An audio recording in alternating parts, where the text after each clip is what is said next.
Welcome back to my channel Pooja Purna vlogs. ముందుగా అందరికీ happy new year అండి. ఈ న్యూ ఇయర్లో మనకి మొదటగా వచ్చే పండుగ సంక్రాంతి. తెలుగువారి పండుగల్లో అరిసెలు లేని సంక్రాంతిని ఊహించలేము. అమ్మమ్మల కాలం నాటి ఆ రుచిని పక్కా కొలతలతో ఈరోజు నేను మన వీడియోలో చూపించబోతున్నాను. అరిసెలు విరగకుండా గట్టిపడకుండా మెత్తగా ఎలా చేయాలో ఈరోజు నేను మీకు చూపిస్తాను.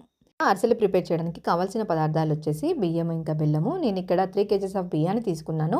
3 kgs ఆఫ్ బియ్యానికి కొలతగా 2 kgs ఆఫ్ బెల్లం తీసుకున్నాను. ముందుగా అరిసెల పిండిని ఎలా ప్రిపేర్ చేయాలంటే, నేను ఇక్కడ 3 kgs ఆఫ్ బియ్యాన్ని తీసుకున్నాను కదండి. దాన్ని ముందు రోజు రాత్రి నానబెట్టేసుకొని నెక్స్ట్ డే రోజు మార్నింగ్ ఒక జల్లి గిన్నెలో వడేసి దాన్ని పిండి పట్టించుకోవాలి. అరిసెలు చేయడానికి ఫస్ట్ స్టెప్ వచ్చేసి బెల్లాన్ని పాకం పట్టుకోవాలి. బెల్లం పాకం ప్రిపేర్ చేసుకోవడానికి ఫస్ట్ స్టవ్ ఆన్ చేసుకొని ఒక పెద్ద గిన్నె పెట్టుకొని మనం తీసుకున్న బెల్లాన్ని కొంచెం నల్లగొట్టుకోవాలి. నల్లగొట్టుకొని ఇలా గిన్నెలో వేసుకొని వీటితో పాటు కొంచెము వాటర్ యాడ్ చేయాలి.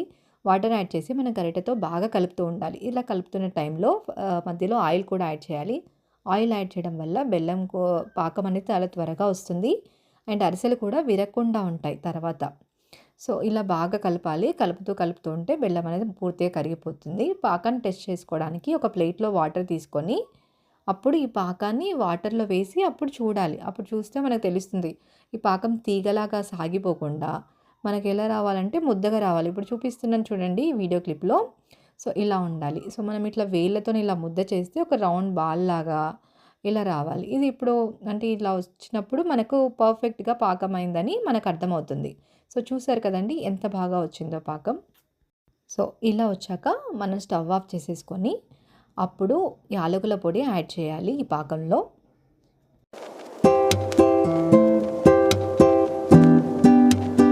యాలకుల పొడి వేసుకున్నాక మనం కలుపుకోవాలి ఒకసారి పాకాన్ని. కలుపుకున్నాక మనం పక్కన పెట్టుకున్న అరిసెల పిండిని కొద్దిగా దాంట్లో వేస్తూ కలుపుకోవాలండి. మెయిన్గా ఏంటంటే అరిసెలు చేసేటప్పుడు ఖచ్చితంగా 2 ఉండాలండి. అప్పుడే అరిసెలు చేయడం సులువు అవుతుంది. సో చూస్తున్నారు కదండి ఇలా కొద్దిగా వేస్తూ బాగా కలుపుకోవాలి. ఒకేసారి అంతా వేయకూడదు. ఒకేసారి అంతా వేస్తే అది మిక్స్ అవ్వదు, లమ్స్ అనేవి ఫామ్ అయిపోతాయి. సో ఇలా నెమ్మదిగా కొద్ది పిండి వేస్తూ కలుపుకోవాలి.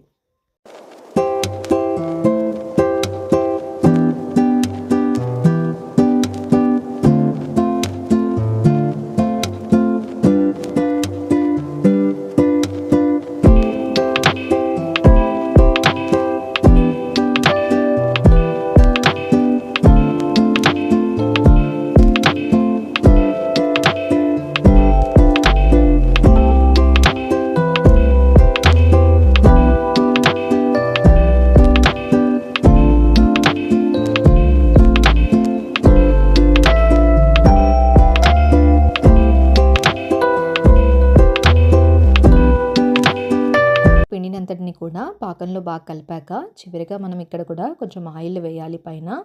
అప్పుడు పిండి గట్టి పడకుండా మృదువుగా ఉంటుంది.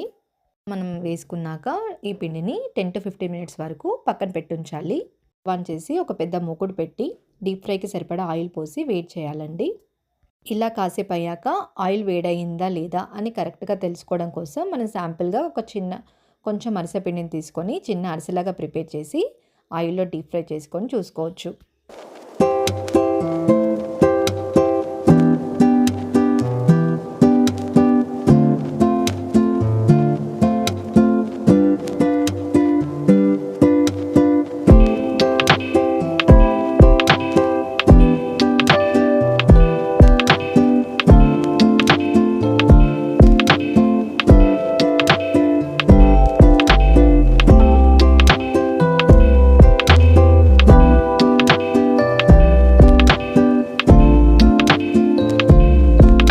శాంపుల్కి మంచిగా వచ్చింది కదండి. సో ఇప్పుడు మనం అరిసెలు ప్రిపేర్ చేసుకోవచ్చు. ఇలా మనం కొద్దిగా పిండిని తీసుకొని మనం పూరీ సైజులో మెత్తగా ఇలా తాల్చుకుంటూ అప్పుడు ఒక్కొక్కటిగా ఇలా వేస్తూ ఉండాలి. వేసి వెంటనే ఫ్రై అయిన వెంటనే పక్కన తీసుకొని అరిసెల చెక్క సహాయంతో దాన్ని బాగా గట్టిగా ప్రెస్ చేస్తూ ఉండాలి. ఇలా గట్టిగా ప్రెస్ చేయడం వల్ల ఆయిల్ అంతా కూడా కిందికి వెళ్ళిపోతుంది. ఇలా ఒకదాని తర్వాత ఒకటి మనం పక్కన పెట్టుకున్న పిండిని అంతటినీ కూడా వెంటనే అరిసెలు ప్రిపేర్ చేసుకోవాలి. సో అరిసెలు చేసేటప్పుడు చెప్పాను కదండి ముందుగానే ఒక 2-3 ఉంటే మనకు ఈజీగా అయిపోతున్నాయి అరిసెలన్నీ కూడా.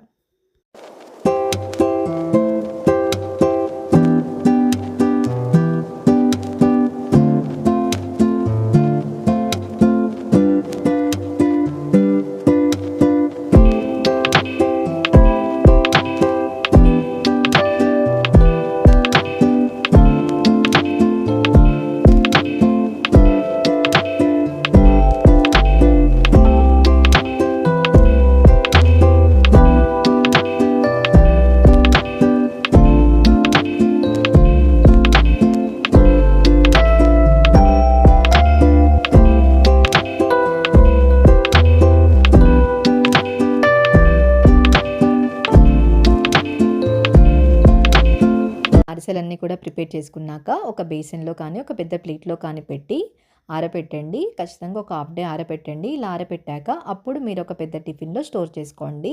సో, చూస్తున్నారు కదండీ! అరిసెలైతే చాలా బాగొచ్చాయండి. ఇలా నోట్లో పెట్టుకుంటూనే వెంటనే కరిగిపోతున్నాయి. చాలా మృదువుగా వచ్చాయి. చాలా సాఫ్ట్‌గా చాలా బావున్నాయండి. సో, ఈ పండగకి మీరు కూడా మీ ఇంట్లో ట్రై చేయండి. సో, ఈ వీడియో కనుక మీకు నచ్చినట్లయితే ప్లీజ్ సబ్స్క్రైబ్ చేసుకోండి. పూజా పూర్ణ vlogs. Thank you for watching the video.